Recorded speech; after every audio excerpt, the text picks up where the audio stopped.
So very good afternoon to all of you. And today we will start reading Pablo Neruda's Ars Poetica. Now the original title in Spanish was Art Poetica, and the poem is from Residence on the Earth 1933. This poem is included in the Residences cycle of Pablo Neruda's poem, where the verses glint with intense energy but are full of suffering about the contemporary social order.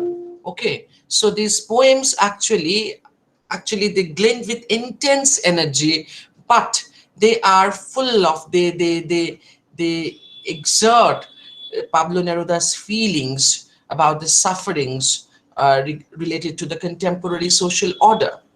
The poem was written when the poet Pablo Neruda was in his diplomatic years, and during this, when he was busy with his diplomatic works, Neruda brings to light subjects like time, death, chaos, and the past. So all these particular themes you will find in the poem Ars Poetica. Now, critics are of the opinion regarding this poem of Pablo Neruda that Neruda's preoccupation with history, especially Chile's relationship with Spain through the process and aftermath of colonization, gave a free rein to certain uncertainties in the poet that led to a fragmented style, which you will find in this poem. So here we will find that certain fragmentary images are there with which Pablo Neruda is trying to draw the very draw his own idea about the art of poetry, or what he calls as ars poetica. Now, critics have tried to interpret this particular poem by drawing on numerous different theories and approaches, and these theories actually comprise stylistic, metaphorical, materialist, and biographical analysis, and the result is many widely divergent interpretations of the poem. Now, Ars Poetica, if you now, apart from this, if you keep aside all these particular critical readings of the poem, you will, if you just read the poem freely without having any kind of preoccupation with the critical views, you will find, still you will be able to find that the poem gives an illustration of how the poem actually becomes an open multivalent text whose complexity shows how critics arrive at such diverse readings of the work. So you will find that the poem has multivalent layers of meanings and connotations. Now, regarding the title of the poem Ars Poetica, you will find that the title is full of anguish about the contemporary social order. Now, when we mention the name Ars Poetica, it takes us back to the work of Horace's Ars Poetica, and that was a poem written in 19 BC in which Horace advises poets on the art of writing poetry and drama. Now, this particular poem had a great influence, though it was a very famous text during the Middle Ages. It actually influenced the later literary criticism of Renaissance, and it also had a great influence on French drama. Now, why did Neruda take up this particular reference of Horace's book in his title of this poem, Ars Poetica? Now, actually, we have already said that Neruda was trying to deal with the contemporary social order. He was trying to focus on the sufferings of the contemporary age and contemporary time. Now, with this title, Ars Poetica, the original title of the poem in Spanish is Art Poetica. Now, Neruda, when this particular title, Spanish title, Art Poetica, when it was translated into English, it was not made the art of it. It could have been made the art of poetry or the poetic art, but Neruda did not do that. And when the translation was made, the title was Ars Poetica, and that was taken from Horace's work Ars Poetica. However, the title of the poem has been translated as Ars Poetica, which because the poet wanted to distance the poem from the English language, and he wanted to invest classical connotations to the concept of poetry, which was followed by the Romantics, and later which is followed by the Neoclassicists and the Romantists as well. Now, Neruda actually was referring to Horace's Ars Poetica, but when he took up the title Ars Poetica, he was not following what Horace had said about the art of poetry, but he wanted to create his own idea about the art of creating poetry.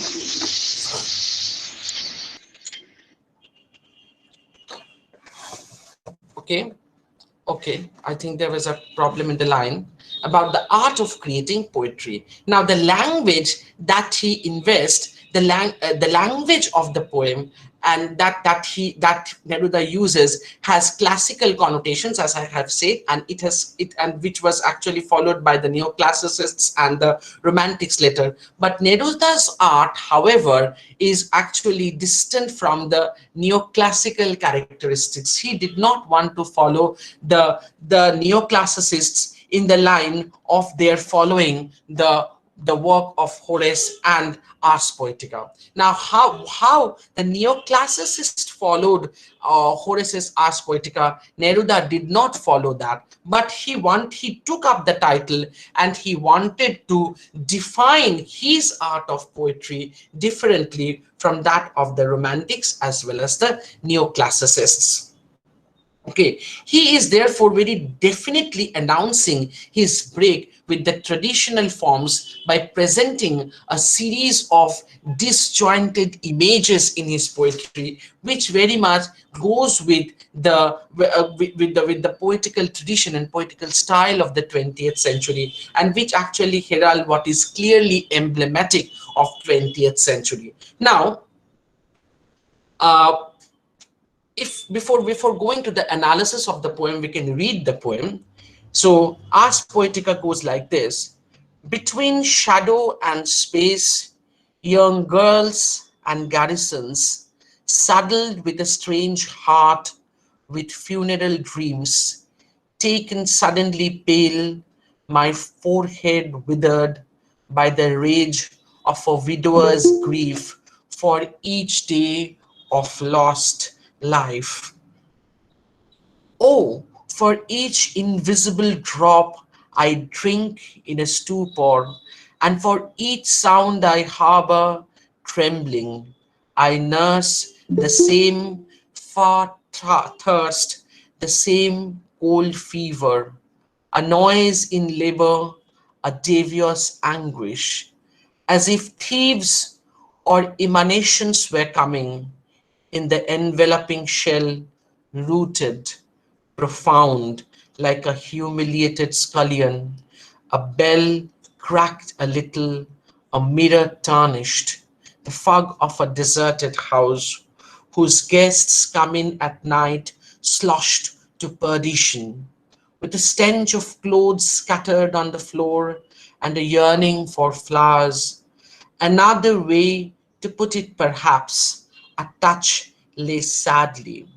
But the hard truth is, if you want it so, this wind that whacks at my breast, the unbounded expanse of night collapsing in my bedroom, the morning's rumor afire with sacrifice, now beg of me this prophecy I have with mournfulness, and the larch of objects calling without answers, with truceless movement, a name I can't make out. Now, before going to the analysis of the poem, what we can find is that Neruda is of the view that poetry is an art that is not created by beauty or beautiful things.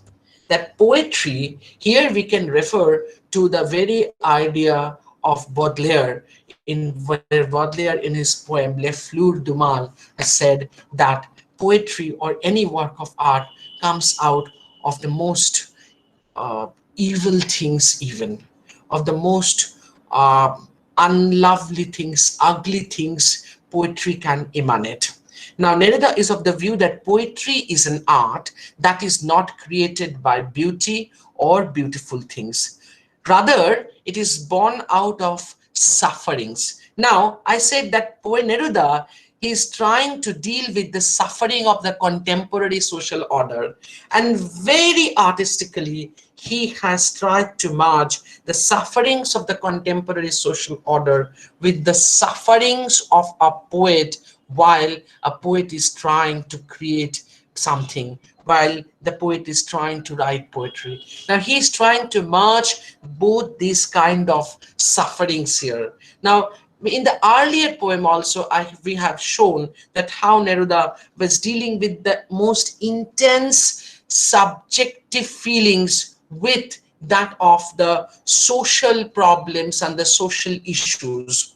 Now here also we find that the suffering of the contemporary social order is getting merged or getting aligned with the sufferings, with the subjective sufferings of a creative artist. So it is, so then he says that the suffering that a poet feels while creating poetry is like a pangs of a labor of a woman during childbirth that has to pass through a sort of devious anguish. He here refers to the childbirth of a pregnant woman who has to pass through a sort of a devious anguish. Now here also we can refer to Sydney's sonnet number 1 from Astrophel and Stella, where Sydney also refers to the labor pain of a pregnant woman, and there he compares that to the pangs and sufferings of a poet when he or she is about to create something.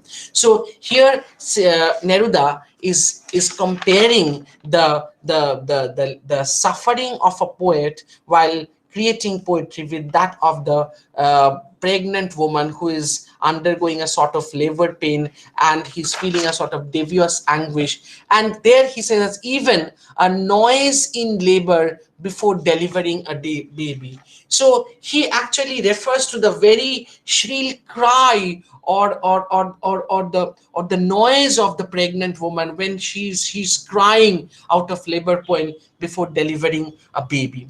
He deliberately juxtaposes at the same time the crude against the beautiful to shock the reader out of complacency. He says that the beautiful is juxtaposed against the crude things, and that's why he says at the very first line of the poem, between shadow and space, young girls and garrisons. So garrisons here refers to what? Garrison here refers to the troops of soldiers, and girls are beautiful. So he juxtaposes the crude thing and the beautiful thing to shock the reader, not only to show that beside the beautiful things of this world are posited the most crudest things. At the same time, he wants to point to the fact, he brings together girls and garrisons to force us into a realization of youth and freshness moving towards destruction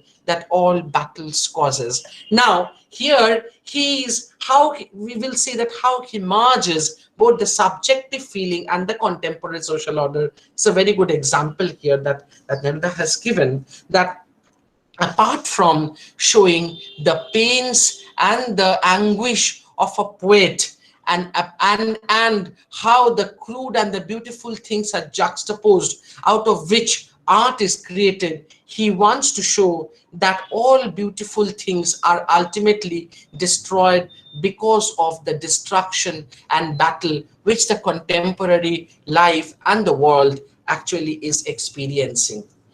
Now, here again, we will find that the comparison of his own sentiments. Now, here you will find that there are some certain disjointed images that Neruda is using to ultimately show that how poetry is born, and to establish his own theory of the art of poetry. Then, after giving this, that how a poet or a creative artist feels when he or she is creating, uh, I'll take a short break, and after that I'll come. Please be with me.